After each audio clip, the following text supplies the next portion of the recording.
Good morning बच्चों।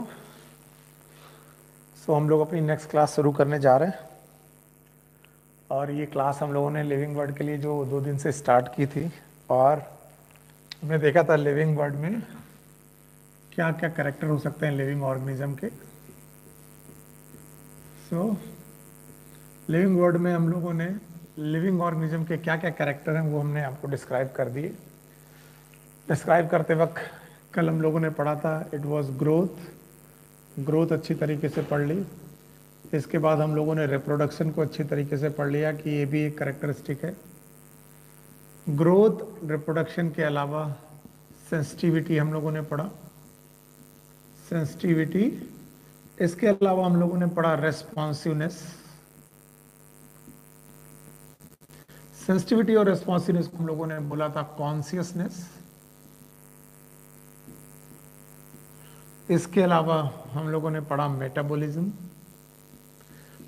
Metabolism पढ़ने के साथ साथ हम लोगों ने पढ़ा था सेलुलर ऑर्गेनाइजेशन।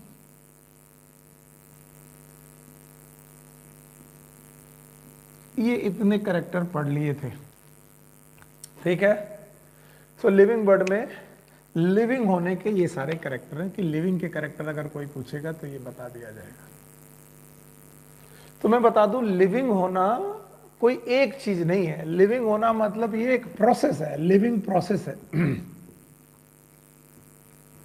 एक छोटी सी बात है, 5 मिनट लगेंगे, 5 मिनट से ज्यादा नहीं लगेंगे क्योंकि एक पैराग्राफ है आपके पेज, आपकी बुक में पेज नंबर है, आप प्लीज बुक देखिएगा, पेज नंबर है 5।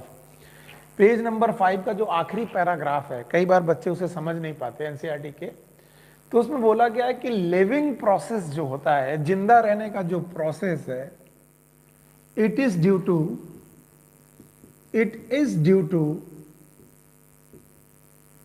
Okay, it is due to interactions. मैं लाइन पढ़ने की कोशिश करता हूं। लिखा गया underlying interaction, it is due to underlying interaction.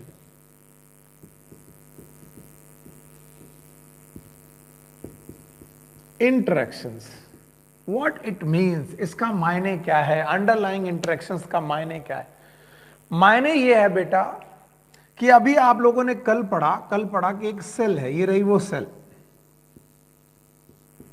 Okay, ये जो सेल है इट इज अ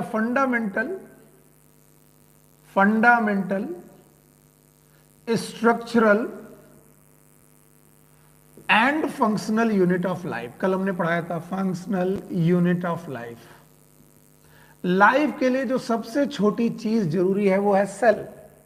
लेकिन अगर तुम अपनी बॉडी देखो, मेरी बॉडी देखो, या किसी मल्टी सेलुलर ऑर्गेनिज्म की बॉडी देखो, और मैं बोलूं कि मैं अपनी एक सेल निकाल करके बाहर रख दूं, तो क्या ये मेरी सेल मेरे जिंदा होने को रिप्रेजेंट कर पाएगी? नहीं। क्या तुम बोल पाओगे सुनील सर हैं या कोई सर हैं या आप हैं? नहीं बता पाएंगे। ऑल्दो मेरी बॉडी में सेल्स प्रेजेंट हैं, लेकिन इन सेल ने ही मुझे जिंदगी दी है, ऐसा नहीं है। हुआ यूं है कि जब सेल थी तो सेल आपस में जुड़ी हैं, और जब सेल आपस में जुड़ी हुई हैं, आपस में इंटरैक्ट कर रही हैं, फिर से देखिएगा अंडरलाइंग इंटरेक्शन, सेल आपस में इंटरैक्ट कर रही हैं, तो सेल से बना है टिश्यू। ओके, तो सेल ने किसको बनाया? टिश्यू को। ओके, अब आप एक बात ध्यान करके देखें, सोचें कि टिश्यू में वो सारी क्वालिटीज हैं जो सेल में है। याद रखना, सेल में मेटाबॉलिज्म है, टिश्यू में मेटाबॉलिज्म है। सेल लिविंग है, टिश्यू लिविंग है। तो जो सारी कोशिका, जो सेल्स की जो भी क्वालिटी है, वो सारी की सारी क्वालिटी टिश्यू में है। लेकिन टिश्यू में अपनी कुछ और स्पेशल कैरेक्टर आए हैं, स्पेशल कैरेक्टर्स इमर्ज हुए मतलब आगे आए हैं, जो अलग हैं सेल से। जैसे अब मैं आपको बोलूं कि एक सेल थी, केवल लिविंग थी, उसमें साइटोप्लाज्म प्रेजेंट था, लेकिन उससे एक एपिथेलियम बना जिसमें सेल और साइटोप्लाज्म प्रेजेंट होने के साथ उसका काम प्रोटेक्शन का भी है। एपिथेलियम हमें प्रोटेक्ट कर रही है, प्रोटेक्शन का काम है। तो वो जो सिंगल सेल थी वो प्रोटेक्शन का काम नहीं कर रही थी, लेकिन टिश्यू प्रोटेक्शन का काम कर रहा है। तो याद रखना, cell living, tissue living. Cell में साइटोप्लाज्म, टिश्यू में साइटोप्लाज्म। लेकिन सेल प्रोटेक्शन नहीं कर रही थी, टिश्यू प्रोटेक्शन कर रहा था। तो इसमें जो प्रोटेक्शन नाम की क्वालिटी आई, वो इमर्ज हुई। किससे इमर्ज हुई? Due to interaction of cell. Interaction of cell. तो जब भी कभी कोई ऑर्गेनिज्म अंडरलाइंग इंटरेक्शन शो करेगा तो वो नई प्रॉपर्टी को इमरजेंट करेगा, इमरजेंट करेगा। इमरजेंट का मतलब, इमरजेंस का मतलब नई प्रॉपर्टी खुल के आगे आएंगी। अच्छा, अगर सेल के टिश्यू के लेवल पर आपको नहीं मालूम है तो बताइए, जब टिश्यू आपस में जुड़ेंगे तो क्या बनाएंगे? Yes, organ. अब आप मुझे एक चीज बताइए कि जो ऑर्गन में प्रॉपर्टी है वो टिश्यू में प्रॉपर्टी। टिश्यू जिंदा, ऑर्गन जिंदा, ओके। टिश्यू में प्रोटोप्लाज्म, ऑर्गन की सेल्स में प्रोटोप्लाज्म। अगर बोला गया कि इसमें प्रोटेक्टिव लेयर, तो मैंने बोला ऑर्गन में भी एपिथेलियम की प्रोटेक्टिव लेयर। लेकिन इस ऑर्गन का काम, मान लो ये स्टमक है तो डाइजेशन भी होने लगा। बताइए टिश्यू में डाइजेशन था कि नहीं था? लेकिन ऑर्गन में डाइजेशन हो गया। इसका मतलब डाइजेशन नाम की प्रॉपर्टी इस ऑर्गन में इमरजेंट हुई, इमरजेंस हुई इस प्रॉपर्टी का। तो जैसे सेल ने बनाया टिश्यू, टिश्यू से बना ऑर्गन, ऑर्गन से बना ऑर्गन सिस्टम, और ऑर्गन सिस्टम से बना ऑर्गेनिज्म, तो हर बार एक नए लेवल पर नई प्रॉपर्टी इमर्ज हुई। इमर्ज आई मतलब एक नई प्रॉपर्टी इमर्ज हुई। और इमर्ज कैसे हुई? Due to underlying interaction. ये इंटरेक्शन की वजह से नई प्रॉपर्टी इमर्ज हुई। जब सेल आपस में इंटरेक्ट हुई तो टिश्यू इमर्ज हुए।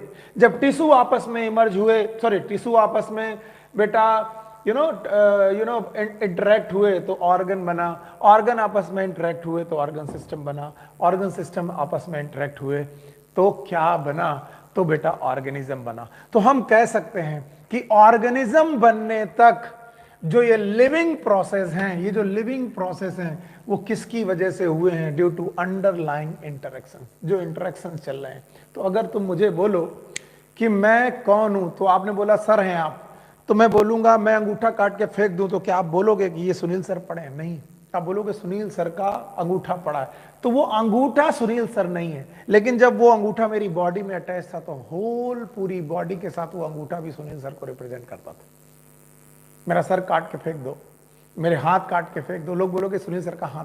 बॉडी का एक एक पार्ट अलग अलग करके बांट फेंक दो, कहीं पर भी आप ये नहीं बोलोगे सुनील सर पड़े हुए, उनका ये अंग पड़ा है, वो अंग पड़ा है, ये पड़ा हुआ। इसका मतलब जब सारी चीजें आपस में इंटरेक्ट करेंगी तब एक चीज इमरजेंस होता है, और वो मेरी शख्सियत का इमरजेंस है, मेरी ऑर्गेनिज्म होने का इमरजेंस है। तो इमरजेंस एक प्रॉपर्टी है जब अंडरलाइंग इंटरेक्शंस होते हैं। तो इस तरीके से हम लोगों ने पढ़ा कि लिविंग सिस्टम में growth, reproduction, sensitivity, responsiveness, metabolism, cellular organisation के साथ साथ सेल्फ रेप्लिकेशन भी है। यानी ये सेल्फ रेप्लिकेटिंग सिस्टम है। लिविंग सिस्टम जो होता है सेल्फ रेप्लिकेटिंग सिस्टम भी है, सेल्फ ऑर्गेनाइजिंग सिस्टम भी है, और सेल्फ ऑर्गेनाइजिंग सिस्टम के अलावा ये इवॉल्विंग सिस्टम भी है। तो एनसीईआरटी बोलते हैं, एनसीईआरटी बुक बोलती है कि living system is self replicating, self organising and evolving. So living होने की सबसे बड़ी टेंडेंसी यही है कि वो सेल्फ रेप्लिकेटिंग है, सेल्फ ऑर्गेनाइजिंग है एंड इवॉल्विंग। तो घबराइएगा मत, वहां पर केवल वो इतना बताना चाहते हैं कि जब लोअर ऑर्डर का कोई भी लिविंग ऑर्गेनाइजेशन इंटरेक्ट होगा तो नई चीज इमर्ज होगी। सेल आपस में इंटरेक्ट होंगी तो टिश्यू इमर्ज होंगे, टिश्यू आपस में इंटरेक्ट होंगे तो ऑर्गन इमर्ज होंगे, ऑर्गन आपस में इंटरेक्ट होंगे तो ऑर्गन सिस्टम इमर्ज होगा, और ऑर्गन सिस्टम आपस में इमर्ज होगा तो ऑर्गेनिज्म इमर्ज होगा। अगर आप मुझे ऑर्गेनिज्म मान करके मानते हैं तो मेरा जो ऑर्गेनिज्म वाला कैरेक्टर है वो इन सब के अंडरलाइन इंटरेक्शंस की वजह से।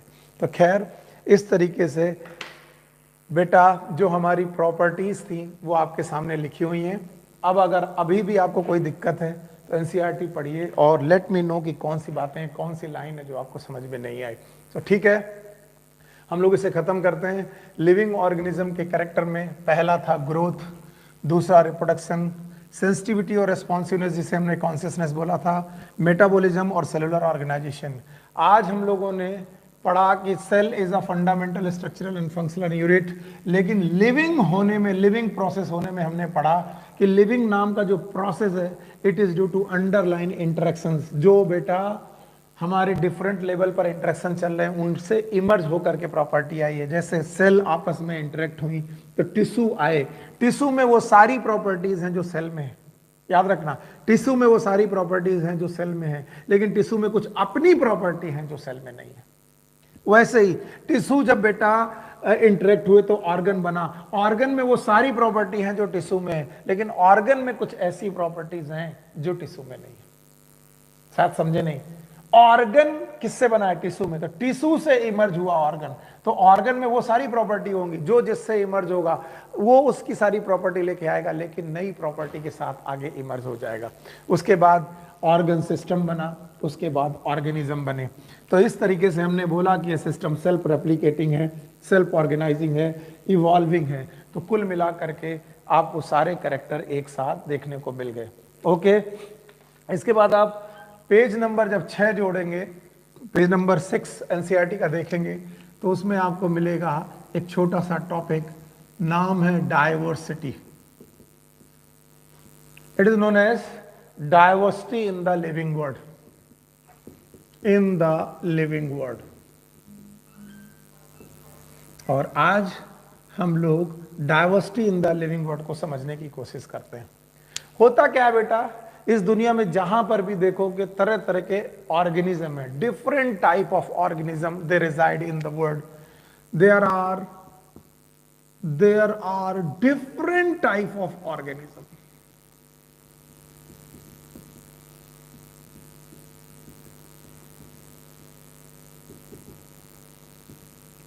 प्रेजेंट अपॉन अर्थ, और हर ऑर्गेनिज्म दूसरे ऑर्गेनिज्म से एकदम अलग है। एकदम अलग होना मतलब होमोजेनस होना कि हेट्रोजेनस होना? मैं आपसे पूछता हूं, अगर मैं या फिर किसी दूसरे जानवर से, लेट सपोज आप कोई भी जानवर ले लीजिए, बर्ड ले लीजिए, मंकी ले लीजिए, जो भी मर्जी, मंकी से मेरे में अलग है, डिसिमिलरिटीज हैं, तो मैं मंकी से होमोजेनस हुआ कि हेट्रोजेनस? हेट्रोजेनस हुआ। तो मेरे अंदर जो कैरेक्टर आ रहे हैं वो बाकी ऑर्गेनिज्म से अलग कैरेक्टर है, ये मुझे हेट्रोजेनस बनाते हैं। तो बोलते हैं heterogeneity, heterogeneity among the living being. Living being is known as diversity in living world. Living world में डाइवर्सिटी का मतलब है हर ऑर्गेनिज्म दूसरे ऑर्गेनिज्म से कुछ ना कुछ बातों में अलग है। जैसे कि मैं बोलूं डॉग, जैसे कि मैं बोलूं कैट, जैसे कि मैं बोलूं ह्यूमन, तो बताइए क्या डॉग, कैट, ह्यूमन सब एक जैसे हैं? नहीं, डॉग अलग है, कैट अलग है, ह्यूमन अलग है। इन सब में हेट्रोजेनिटी है, और इस हेट्रोजेनिटी को ही हम लोग बेटा डाइवर्सिटी बोलते हैं, या फिर कई बार इसे बायोडाइवर्सिटी का शब्द भी देते हैं। और बायोडाइवर्सिटी एक्चुअली डिफरेंट प्रजातियों को रिप्रेजेंट करती है। इट रिप्रेजेंट डिफरेंट स्पीसीज, यानी इस दुनिया में जितने भी प्रकार की स्पीसीज हैं वो आपस में बायोडाइवर्सिटी क्रिएट करते हैं। मैं कहूं ह्यूमन का ह्यूमन के साथ होमोजेनिटी है कि हेट्रोजेनिटी? आप बोलोगे होमोजेनिटी, ऑल्दो उनमें भी डिफरेंस है, फिर भी ह्यूमन ह्यूमन के साथ होमोजेनस है, कैट कैट के साथ होमोजेनस है, डॉग डॉग के साथ होमोजेनस है, लेकिन डॉग कैट के साथ होमोजेनस नहीं है, कैट ह्यूमन के साथ होमोजेनस नहीं। तो ये जो हेट्रोजेनिटी है, ये जो डिफरेंट स्पीसीज का होना है, इसी को हम लोग बोलते हैं बायोडाइवर्सिटी। और ऐसा मानना है आईयूसीएन का, आईयूसीएन का एक रिकॉर्ड है। आप पहले आईयूसीएन समझिए। आईयूसीएन एक बॉडी है जिसका फुल फॉर्म है international union of okay conservation of nature and natural resources.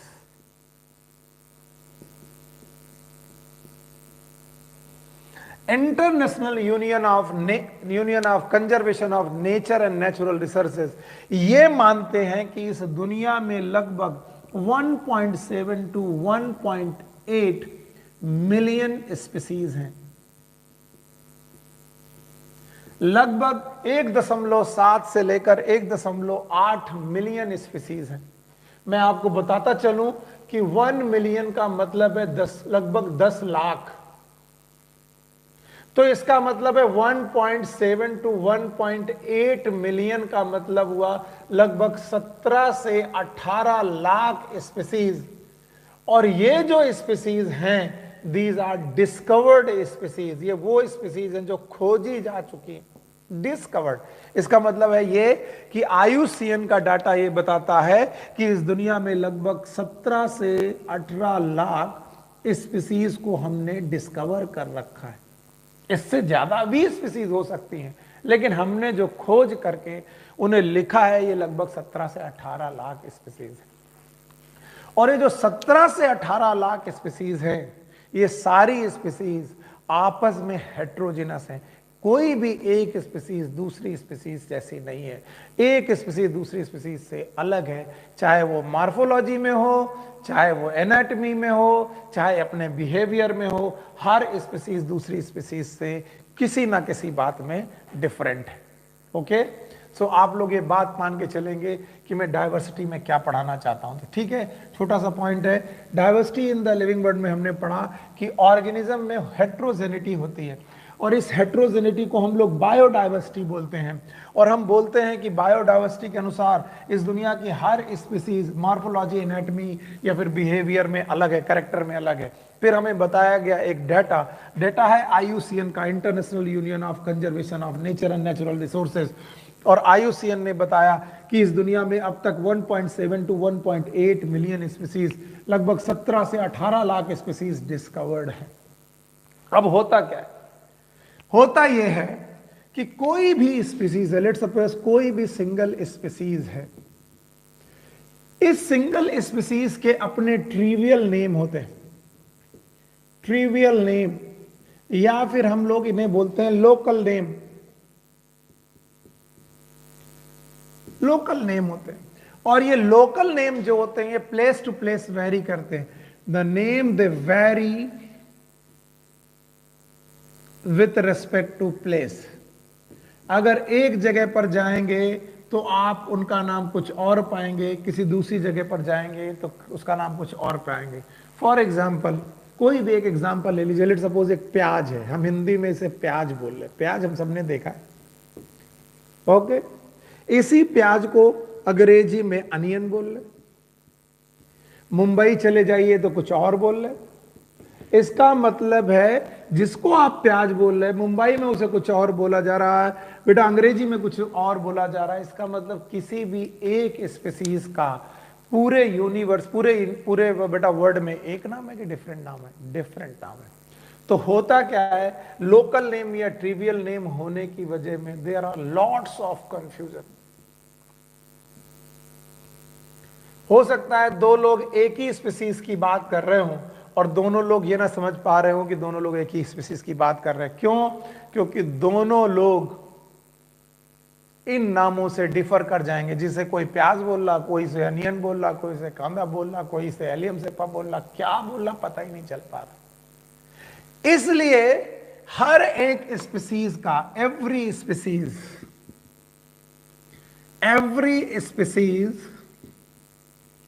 Need a scientific name.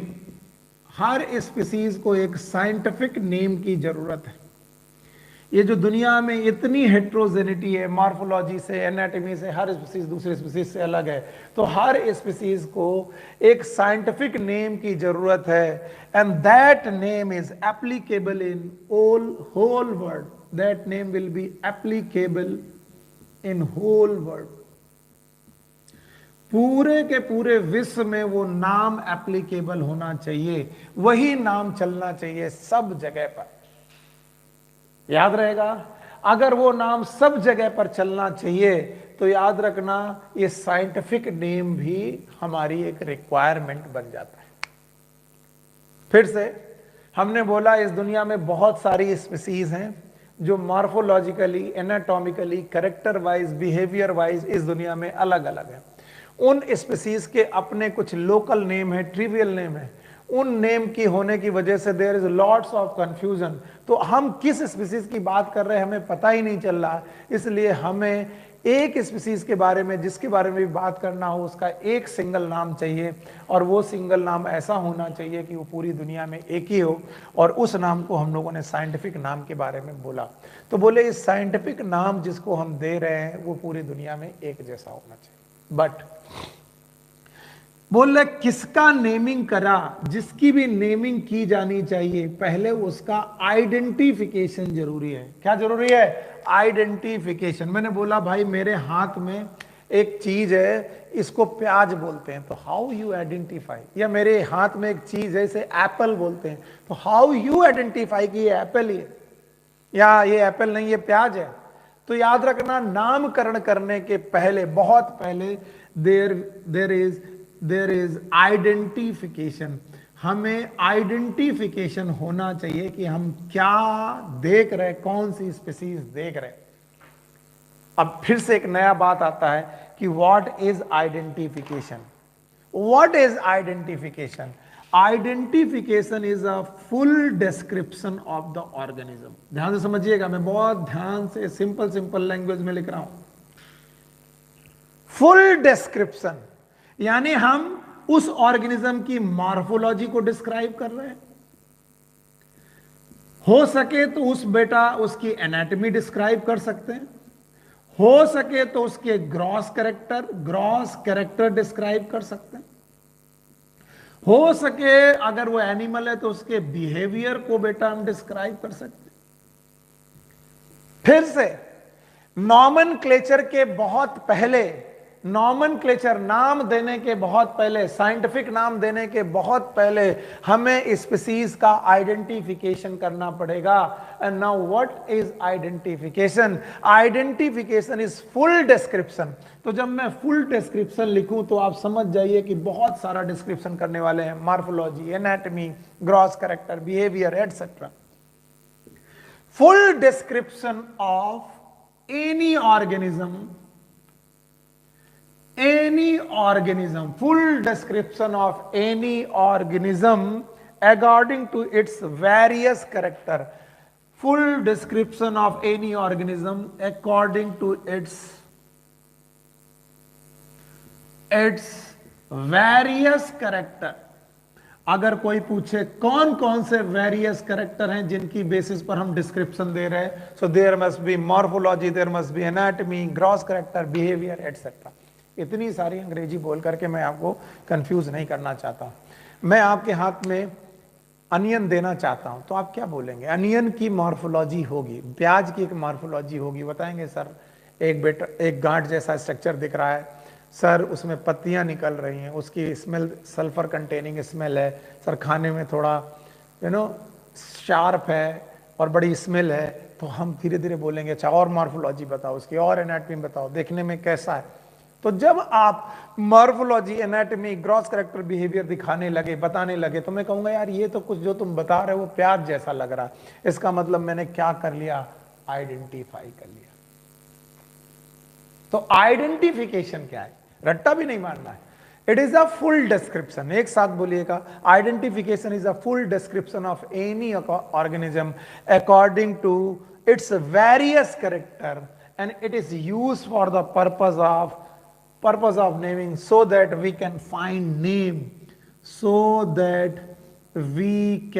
find name of organism.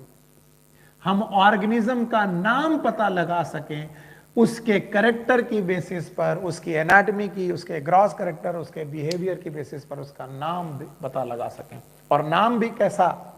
Scientific name. ऐसा नहीं कि कोई उसे प्याज कह रहा, कोई उसे कांदा कह रहा, कोई उसे अनियन कह रहा। एक साइंटिफिक नेम देना पड़ेगा। तो साइंटिफिक नेम देने के क्या तरीके हैं, क्या बातें हैं, वो मैं अलग से डिस्क्राइब कर रहा हूं। चलिए आगे बताइए।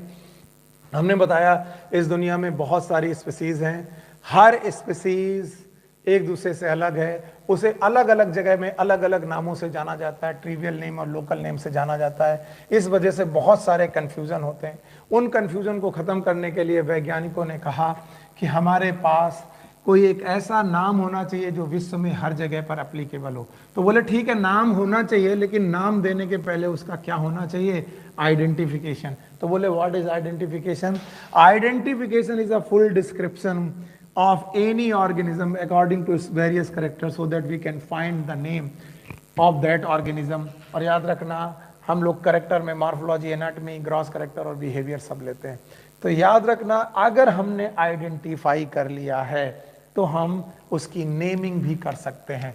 तो फॉर नेमिंग, आइडेंटिफिकेशन के बाद हमारे पास छोटा सा टॉपिक आता है नॉमेनक्लेचर ऑफ लिविंग ऑर्गेनिज्म।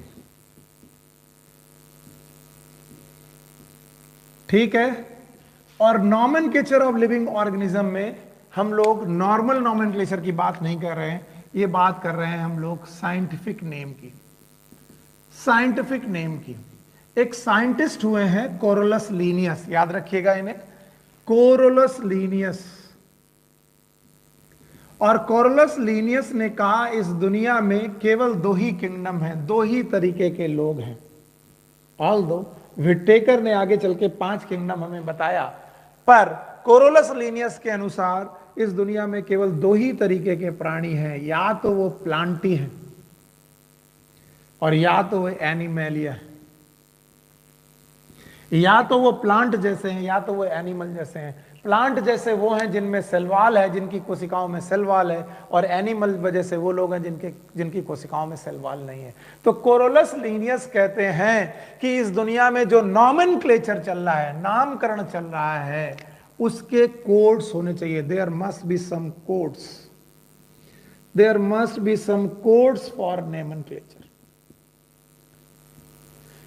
तो नॉमेनक्लेचर के लिए जो कोड डिसाइड किए गए, याद रखना वो 2 बॉडीज के द्वारा डिसाइड किए गए, और ये 2 बॉडीज के नाम हैं, yes, one is known as ICBN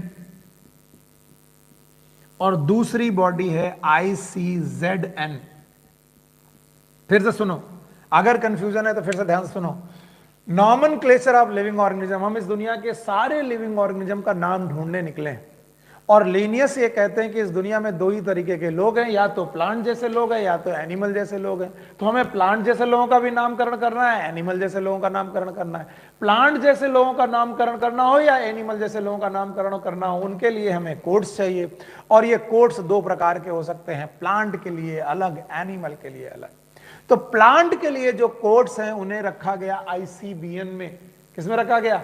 ICBN में। और बेटा जो एनिमल के लिए कोड है उन्हें रखा गया ICZN में। ICBN इसका जो फुल फॉर्म है, आप NCERT देखिएगा, ICBN इसका फुल फॉर्म है, इसमें लिखा गया है, it is international code for botanical nomenclature. It is known as international code for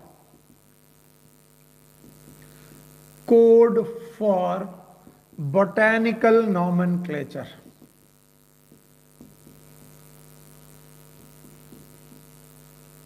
okay, इसी तरह ICZN में जो फुल फॉर्म रखा गया, it is known as international code of zoological nomenclature.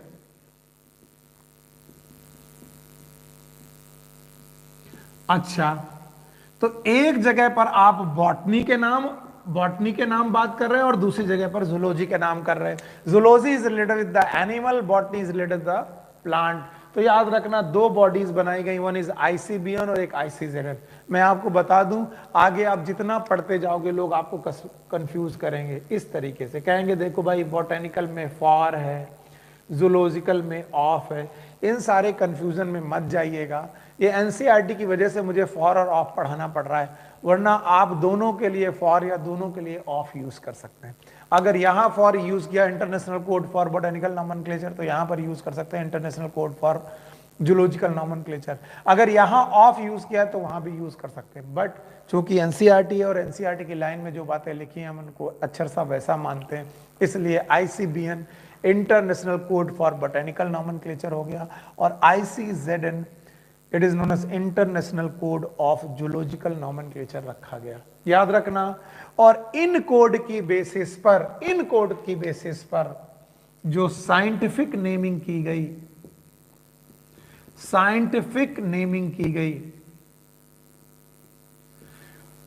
इस साइंटिफिक नेमिंग को हम लोगों ने नाम दिया बाइनोमियल नॉमेनक्लेचर।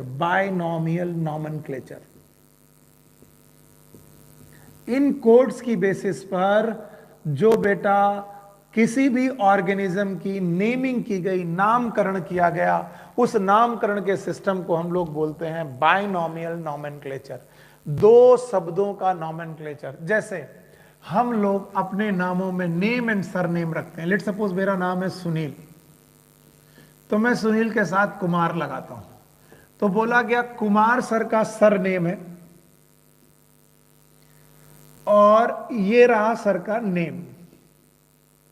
तो बोला गया कि जैसे ह्यूमन बीइंग में नेम और सरनेम होता है, उसी तरीके से साइंटिफिक नेम में भी सरनेम और नेम होगा। इसका मतलब साइंटिफिक नेम के भी दो पार्ट होंगे। सो बाइनोमियल नॉमेनक्लेचर को देने वाले साइंटिस्ट का नाम है कोरोलस लीनियस। फिर से बोल दूं, कोरोलस लीनियस ही हैं जिन्होंने बाइनोमियल नॉमेनक्लेचर के बारे में बताया था।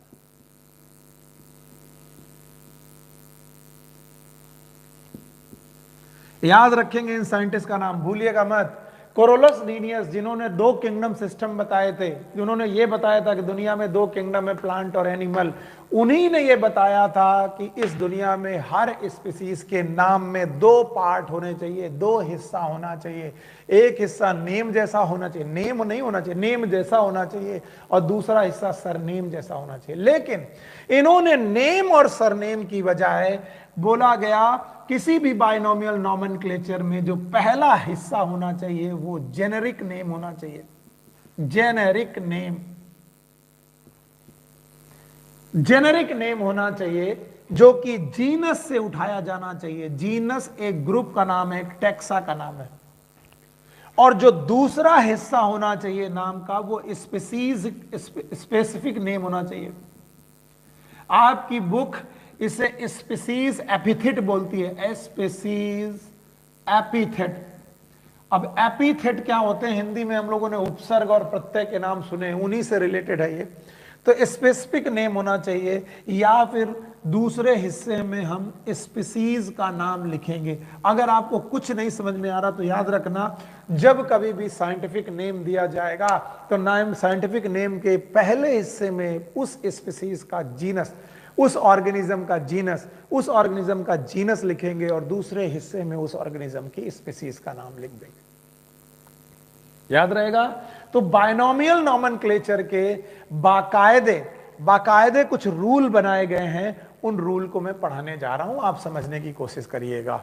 तो फिलहाल बोर्ड में जो कुछ भी है उसको बहुत दिमाग से, बहुत ध्यान से अपने अंदर व्याप्त करिए और आगे बढ़िए। Yes, nomenclature of living organism में हम लोग साइंटिफिक नेम करने के लिए ऑर्गेनिज्म के लिए आए हैं। एक साइंटिस्ट हुए हैं कोरोलस लीनियस, जिन्होंने बोला इस दुनिया में ऑर्गेनिज्म दो ग्रुप में हैं, एक ग्रुप का नाम प्लांट और एक का नाम एनिमल। तो अगर मुझे नामकरण करना है, नॉमेनक्लेचर करना है, तो दोनों का ही करना पड़ेगा। फिर उन्होंने बोला इनके नॉमेनक्लेचर के लिए वैज्ञानिकों ने, लीनियस ने या और वैज्ञानिकों ने मिलकर कुछ कोड डिसाइड किए हैं। इन कोड्स को हम लोग ICBN और ICZN के नाम से जानते हैं, जहां पर ICBN का फुल फॉर्म है international code for botanical nomenclature, और ICZN का नाम है international code for zoological nomenclature. In ICBN और ICZN से हमने नाम बनाया, और उन्होंने बताया कि जैसे किसी भी ह्यूमन बीइंग के नाम में एक जगह नेम, दूसरी जगह सरनेम होता है, वैसे ही साइंटिफिक नेम में भी नेम और सरनेम की तरह, नेम और सरनेम नहीं होता, नेम और सरनेम की तरह दो पार्ट होते हैं। और दो पार्ट होने की वजह से ऐसे नॉमेनक्लेचर को हमने बाइनोमियल नॉमेनक्लेचर नाम दिया। और यह भी बताया कि बाइनोमियल नॉमेनक्लेचर को देने वाले साइंटिस्ट का नाम है कोरोलस लीनियस। और कोरोलस लीनियस ने बताया कि जैसे ह्यूमन के नेम पर, हम लोगों के नेम पर नेम और सरनेम होते हैं, हमारे साइंटिफिक नेम में भी दो पार्ट होते हैं। एक होता है जेनेरिक नेम, दूसरा स्पीसीज एपिथेट। तो याद रखना, एक होता है जीनस का नाम और दूसरा होता है स्पीसीज एपिथेट। इसके बाद उन्होंने नॉमेनक्लेचर के रूल पढ़ाए, सो मैं वो रूल पढ़ाने जा रहा हूं। Number 1, rules for binomial nomenclature.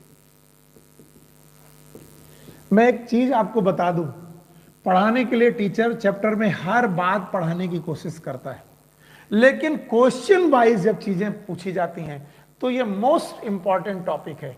अगर आपको इस चैप्टर में एक ही टॉपिक पढ़ना हो, जो सबसे ज्यादा पढ़ना हो, तो मोस्ट इंपॉर्टेंट टॉपिक यही है। इसी को पढ़िए। बायनोमियल नॉमेनक्लेचर से पिछले कई सालों से क्वेश्चन बन रहे हैं, तो बायनोमियल नॉमेनक्लेचर को आप कभी ना भूलें। अगर इस चैप्टर में एक टॉपिक पढ़ना हो और बाकी कुछ ना पढ़ना हो तो बायनोमियल नॉमेनक्लेचर जरूर पढ़े। तो बीइंग अ टीचर मुझे तो सब कुछ पढ़ाना है, लेकिन अगर मुझे एग्जाम पॉइंट ऑफ व्यू से पढ़ाना हो और बोला जाए कि इस चैप्टर का सबसे इंपॉर्टेंट पॉइंट क्या है, तो मैं ये पढ़ाऊंगा रूल्स ऑफ बायनोमियल नॉमेनक्लेचर। उन्होंने बायनोमियल नॉमेनक्लेचर को पढ़ाने के लिए एक एग्जाम्पल लिया। जैसे हम जानते हैं इस स्पीसीज का नाम आम है, अंग्रेजी में हम लोग इसको मैंगो बोलते हैं, ठीक है, मैंगो बोलते हैं।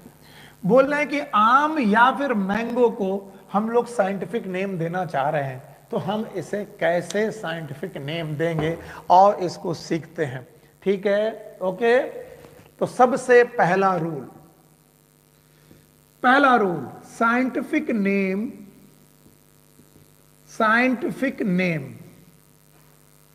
दे are taken from Latin English. ये लैटिन ओरिजिन के होने चाहिए। पहला रूल है कि जो भी साइंटिफिक नेम है वो लैटिन ओरिजिन से लिया जाना चाहिए। लैटिन इसका मतलब है इंग्लिश, लैटिन इंग्लिश ओरिजिन का नाम है। क्यों बेटा? अच्छा, लैटिन क्यों? क्योंकि बेटा इसको खोजने वाले कौन है? कोरोलस लीनियस। और कोरोलस लीनियस कौन है? ये फॉरेनर है, इनको इंग्लिश आती है। तो जब इन्होंने रूल बनाए तो रूल अपनी भाषा में बनाए। अगर इंडिया ने सीखा, इंडिया का कोई साइंटिस्ट होता तो उसकी दादागिरी चलती तो वो इंडियन नाम रखता। चूंकि इनकी दादागिरी चल रही है साइंटिफिक नेम देने पर, इसलिए इन्होंने नाम के बारे में बताया कि नाम बेटा लैटिन ओरिजिन का होना चाहिए। वो नाम लैटिन ओरिजिन का ही होना चाहिए। फॉर एग्जाम्पल मैं बोलूं कि कनाडा चले जाओ, कनाडा में तो आम पाया नहीं जाता। अब आम अगर कनाडा को कोई साइंटिस्ट दे रहा तो उसने आम जिंदगी में कभी देखा ही नहीं, तो वो आम का नामकरण कैसे करेगा? तो हो सकता है कि उनकी डिक्शनरी में मैंगो या आम नाम का कोई शब्द ही ना हो। तब उन्होंने क्या कहा? साइंटिफिक नेम लैटिन ओरिजिन का होना चाहिए। अगर लैटिन ओरिजिन का नहीं है, मान लो उनकी डिक्शनरी में कोई स्पीसीज का नाम नहीं है, तो उसे लैटिनाइज्ड करना पड़ेगा।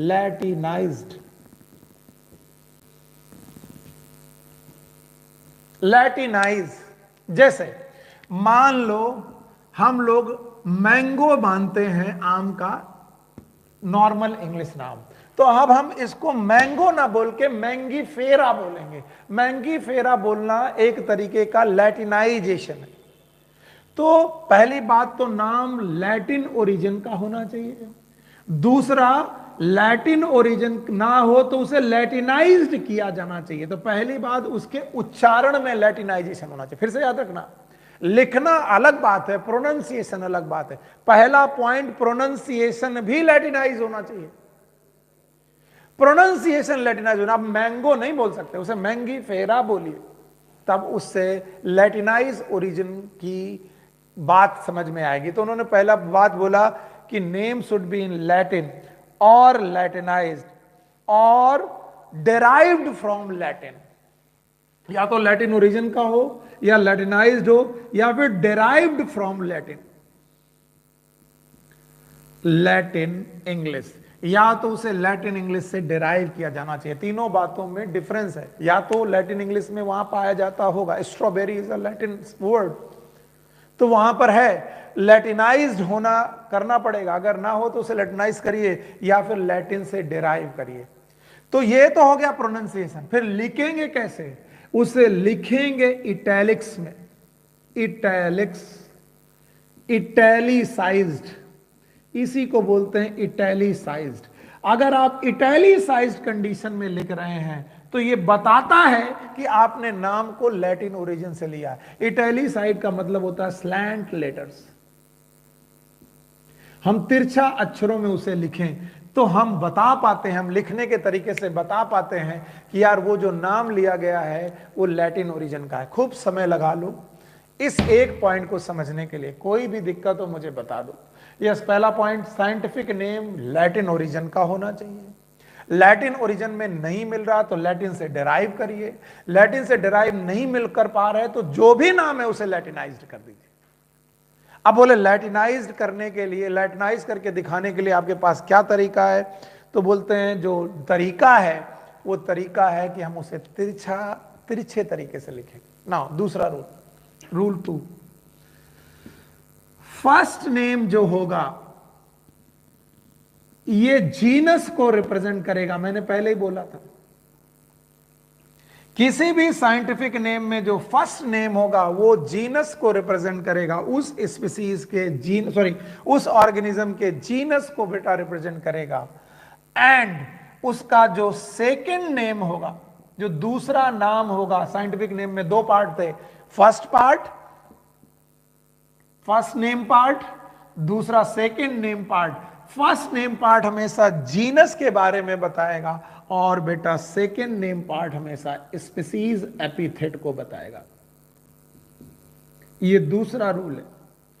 तो हम कैसे पता लगाएंगे कि कौन स्पीसीज है और कौन जीनस है? तो बोलते हैं जो फर्स्ट पार्ट होना चाहिए it start with capital letter,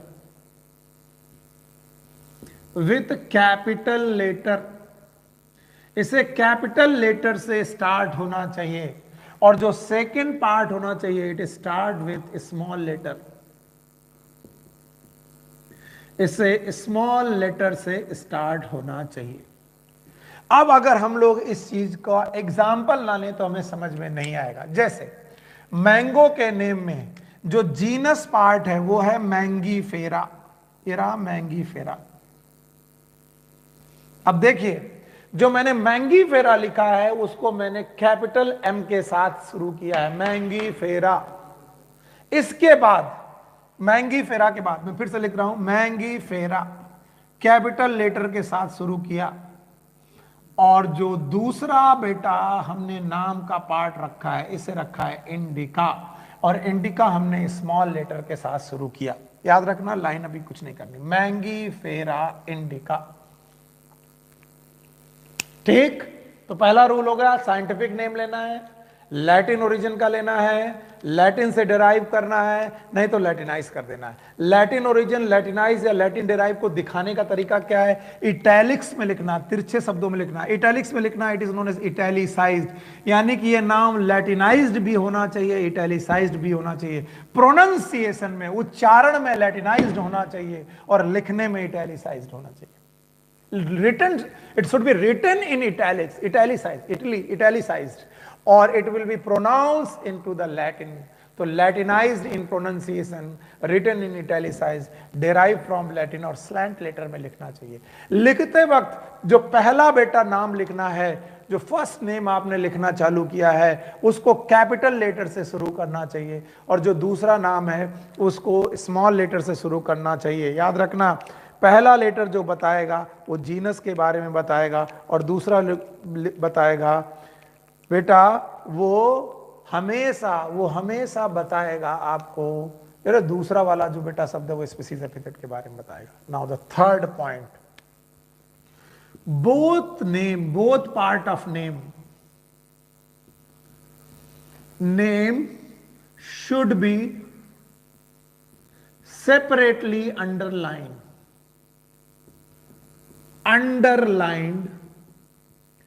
if hand written. अगर तुमने उसे हैंड रिटन किया हुआ है तो उनमें सेपरेटली अंडरलाइन करना चाहिए, एक साथ अंडरलाइन नहीं करना चाहिए। मैंगीफेरा इंडिका अगर पूरा एक साथ अंडरलाइन कर लिया, ये गलत है, इट्स रॉन्ग, ये रॉन्ग है। तो फिर कैसा होना चाहिए? सर मैंगीफेरा लिखने के बाद उसे सेपरेटली अंडरलाइन करिए, इसके बाद इंडिका लिखने के बाद उसको भी सेपरेटली अंडरलाइन करिए। मैंगीफेरा को अलग अंडरलाइन करिए और इंडिका को अलग अंडरलाइन करिए। So both part of name should be separately underline. ये तीसरा पॉइंट हो गया, इन दोनों पार्ट को अलग अलग अंडरलाइन करना चाहिए। और अगर प्रिंट करना है, क्योंकि हैंड रिटन करना तो ऐसा, इफ प्रिंटेड, अगर आपने इसे प्रिंट किया है और अंडरलाइन नहीं करना चाहते तो इट शुड बी इटैलिसाइज्ड। और ऐसा नहीं है कि मैंने इटैलिसाइज्ड नहीं पढ़ाया, इटैलिसाइज का मतलब है it should be written in slant letter, तिरछे अक्षरों में लिखा होना चाहिए। फॉर एग्जाम्पल अगर मैं इसे से प्रिंट कराता तो मैं इसे कुछ इस तरीके से लिखता, मैंगी फेरा इंडिका, स्लैंट लेटर में लिखता। यू गॉट माई पॉइंट कि कब हमें क्या करना है, यह बात आपको मालूम होनी चाहिए कि हमें कब क्या करना है। तो पहला point, scientific name Latin origin के होने चाहिए। दूसरा पॉइंट, लैटिनाइज कर देना चाहिए, लैटिन डेराइवेशन करना चाहिए। दूसरा पॉइंट, फर्स्ट पार्ट हमेशा जीनस होगा, दूसरा पार्ट हमेशा स्पीसीज होगा। फर्स्ट पार्ट हमेशा कैपिटल लेटर से शुरू होगा, दूसरा पार्ट हमेशा स्मॉल लेटर से शुरू होगा। तीसरी बात, जब भी हम हैंड रिटन कर रहे होंगे तो पहले पार्ट में, फर्स्ट पार्ट में जो बेटा मैंगी फेरा लिखा होगा उसे अलग अंडरलाइन करेंगे, दूसरे पार्ट को अलग अंडरलाइन करेंगे। याद रखना, अगर ऐसा नहीं किया तो फिर यार ये मामला बिगाड़ देगा। Okay, now the fourth rule, चौथा रूल मेरे को बताने के लिए ये जगह खाली है, मैं बता देता हूं। For example, fourth rule, for example हम लोगों ने अभी अभी नाम लिखा है मैंगी फेरा इंडिका, मैंगी फेरा इंडिका, ये आम का नाम है और दोनों को सेपरेटली अंडरलाइन किया है। तो कहते हैं इन दोनों सेपरेटली अंडरलाइन करने के बाद, यानी यहां पर हमने जीनस लिया और यहां पर हमने स्पीसीज लिया, जीनस और स्पीसीज के बाद हम साइंटिस्ट का नाम भी बता सकते हैं। We can indicate the name of scientist also. तो नेम ऑफ साइंटिस्ट को शुरू करने के लिए कैपिटल शब्द के साथ एब्रीवेट आप उनका शॉर्ट फॉर्म लिख सकते हैं। जैसे मैंने लिखा मैंगी फेरा इंडिका लिन, तो उसमें लिन शब्द जो है वो लीनियस साहब को, लीनियस के लिए, लीनियस साहब के बारे में बताया जा रहा कि यानी लीनियस नाम के साइंटिस्ट ने मैंगी फेरा इंडिका नाम का जो बेटा हमारा नॉमेनक्लेचर है वो कराया है। याद रहेगा आपको, याद रहेगा। अगर याद रहेगा तो पहला और ये चारों रूल आपको मालूम होने चाहिए। कैसे आपने इसे समझने की कोशिश की है, तो आपके सामने मैंने ये 4 रूल पढ़ाए हैं और चारों को समझने की कोशिश करिए। सो बायनोमियल नॉमेनक्लेचर पढ़ाते वक्त अगर आपको कहीं पर भी कोई दिक्कत है तो बताइए। पहला part, rule of binomial nomenclature में पहला पार्ट ये है कि बायनोमियल नॉमेनक्लेचर करते वक्त नाम के 2 पार्ट होते हैं। पहला पार्ट जो रिप्रेजेंट करता है वो जीनस को रिप्रेजेंट करता है, दूसरा पार्ट जो रिप्रेजेंट करता है वो स्पीसीज को रिप्रेजेंट करता है। बायनोमियल नॉमेनक्लेचर एक साइंटिफिक नाम है। साइंटिफिक नाम की जरूरत क्यों पड़ी? क्योंकि साइंटिफिक नाम दुनिया भर में एक्सेप्टेड नाम है, सारे लोग दुनिया भर में एक ही तरीके का नाम उसे याद रखते हैं। फॉर एग्जाम्पल अगर मैं यहां पर आपके सामने होमो सैपियंस लिखूं तो अब आप जानते हो कि मैं किसके बारे में बोल रहा हूं, होमो सैपियंस लिन। तो अब आपके सामने मालूम है, सॉरी सेपरेटली अंडरलाइन होना चाहिए, होमो सैपियंस लिन में होमो वाला जो शब्द है वो जीनस को रिप्रेजेंट करता है, सैपियंस वाला जो शब्द है वो स्पीसीज को रिप्रेजेंट करता है, और लिन शब्द जो है वो लीनियस साहब को रिप्रेजेंट करता है। लीनियस वो साइंटिस्ट हैं जिन्होंने बायनोमियल नॉमेनक्लेचर के बारे में बात की थी। ये 4 मुख्य रूल के अलावा कुछ छोटे छोटे रूल और भी हैं, उन रूल्स को मैं पढ़ाऊंगा, लेकिन पहले ये 4 रूल्स आप अच्छी तरीके से समझिए। Okay, rule of binomial nomenclature को एक एक करके समझते हैं। पहली बात तो जो भी साइंटिफिक नेम है उन्हें लैटिन ओरिजिन का होना चाहिए, भूलना मत।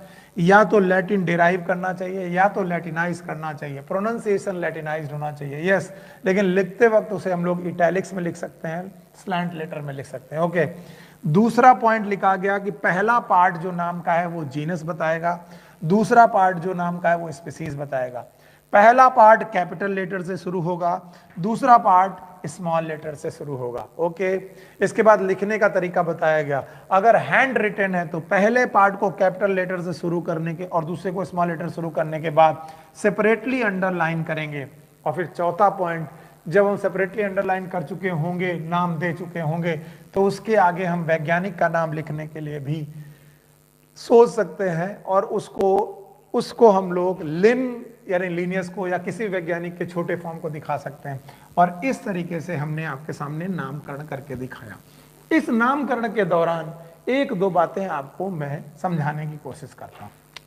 फॉर एग्जाम्पल, अभी अभी आपने पढ़ा मैंगीफेरा इंडिका। चलिए मैं एक बार आपके सामने फिर से लिखता हूं, मैंगीफेरा इंडिका लिन। चलिए मैं साइंटिस्ट को अभी थोड़ी देर के लिए हटा दे रहा हूं और मैंगीफेरा इंडिका आपके सामने रखता हूं। आपने देखा इंडिका इसकी स्पीसीज है, यानी आम की स्पीसीज इंडिका है।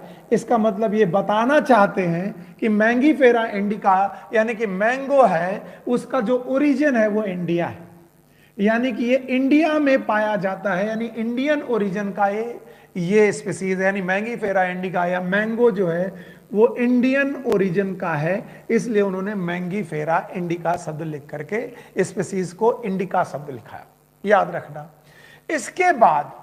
इसके बाद अब आपके सामने एक और नाम लिखने जा रहा हूं मैं, it is known as tamarindus indicus. अब आप एक चीज देखेंगे, टैमरिंडस इंडिकस ये इमली को बोलते हैं, टैमरिंड को बोलते हैं, टैमरिंड, या हम लोग इसे हिंदी में इमली बोलते हैं। टैमरिंडस इंडिकस में भी जो इंडिकस शब्द है वो स्पीसीज के लिए है, और ये स्पीसीज जो है वो इंडियन ओरिजिन की है, यानी इंडिया में पाई जा रही है। अब आप देखिए, इंडिका शब्द भी स्पीसीज बता रहा है, इंडिकस शब्द भी स्पीसीज बता रहा है, और दोनों इंडियन ओरिजिन को बता रहे हैं। तो देखने वाली चीज क्या है, no two species should be same, no two species can be same. दो स्पीसीज कभी भी एक जैसी नहीं हो सकती, एक जैसे नाम की नहीं हो सकती। वैज्ञानिकों ने कितना ख्याल रखा कि आम भी इंडिया ओरिजिन का है, टैमरिंड भी इंडिया ओरिजिन का है, और दोनों को उन्होंने इंडिया से जुड़ा नाम देना था स्पीसीज का। एक का नाम उन्होंने इंडिका दिया और एक का नाम इंडिकस दिया। सो इंडिका और इंडिकस लिखकर उन्होंने बता दिया कि इंडिका अलग है, इंडिकस अलग है। इसका मतलब दो कभी भी अलग अलग स्पीसीज कभी भी एक जैसा नाम नहीं रख सकती, इसलिए यहां इंडिका और यहां इंडिकस लिया गया। तो बोला गया जब भी स्पीसीज का नॉमेनक्लेचर तो कैसे करें। यस, उन्होंने बोला जब भी स्पीसीज का नॉमेनक्लेचर करें, यानी स्पीसीज लिख रहे हो, उस समय राइमिंग शब्द को जरूर याद रखें, राइम बनाने की कोशिश करें विथ जीनस। स्पीसीज का नाम जीनस के साथ राइमिंग में होना चाहिए। जैसे यहां पर इन्होंने मैंगीफेरा आ लिया, तो यहां पर इन्होंने इंडिका आ लिया। इसी तरह यहां पर टैमरिंडस अस लिया, उसी तरह यहां पर इंडिकस अस लिया। तो उन्होंने बोला अगर कभी कोई लिखा हुआ मिल जाए मैंगीफेरा इंडिकस, ये गलत है, या फिर कभी लिखा हुआ मिल जाए टैमरिंडस इंडिका, ये गलत है, क्योंकि दो अलग अलग स्पीसीज हैं। इंडिका एक अलग स्पीसीज है और इंडिकस एक अलग स्पीसीज है। So indica and indicus are different species. इसे आप समझ लें, बहुत अच्छी तरीके से समझ लें। क्या आपको यह बात समझ में आ रही है? मैंगीफेरा इंडिका और मैंगीफेरा इंडिकस ये दोनों एक ही बात है कि अलग अलग हैं? इंडिका और इंडिकस अलग बात है। तो इसीलिए बाइनोमियल नॉमेनक्लेचर के छोटे छोटे छुपे छुपे कुछ और रूल भी हैं। वो रूल आपको टाइम टू टाइम मैं बेटा बताता रहूंगा। आज भी मैंने बताया 4 रूल बताने के बाद ये 5वां रूल जो मैंने बताया है, हो सकता है आपको एनसीईआरटी में ना मिले, लेकिन याद रखना जीनस के साथ स्पीसीज की राइमिंग जरूरी है। जीनस के साथ स्पीसीज की राइमिंग जरूरी है। और इस तरीके से बाइनोमियल नॉमेनक्लेचर आपकी एनसीईआरटी से खत्म होता है। सो कल के टॉपिक्स में, यानी अब नेक्स्ट क्लास के टॉपिक में मैं आपको टैक्सोनॉमी के बारे में पढ़ाऊंगा, यानी what is classification, what is taxonomy. So हमारे नेक्स्ट टॉपिक जो हैं वो टॉपिक है बेटा क्लासिफिकेशन। ओके, क्लासिफिकेशन के बाद एक टॉपिक है टैक्सोनॉमी, ठीक है। फिर इसके बाद तीसरा टॉपिक है बेटा सिस्टमैटिक्स। इन सारे टॉपिक को मैं क्लियर करूंगा। इसके अलावा बहुत सारे बच्चे टैक्सा, टैक्सॉन और कैटेगरीज, इन सब में बड़े कंफ्यूज होते हैं। मैं इनको भी एक एक करके आपके सामने एक्सप्लेन करूंगा। So next classes are very important, क्योंकि वहां से बाइनोमियल नोमेनक्लेचर के बाद स्पीसीज क्या होता है, जीनस क्या होता है, फैमिली क्या होता है, ऑर्डर क्या होते हैं, क्लास क्या होते हैं, यू नो फाइलम क्या होते हैं, किंगडम क्या होते हैं, ये सारी चीज़ें हम लोग पढ़ेंगे। और इसके अलावा हम देखेंगे हायरार्की। इसके अलावा एक छोटा सा पार्ट इनसे हटा दिया गया है, टैक्सोनॉमिक ऐड में हर्बेरियम, म्यूजियम वगैरह हटा दिए गए हैं। आप कहेंगे तो मैं पढ़ा दूंगा, वैसे तो आने वाले सेशंस के लिए वो टॉपिक हटा दिए गए। तो टेक केयर, गुड लक। अब नेक्स्ट क्लास में मिलते हैं जब भी होती है। Take care, good luck.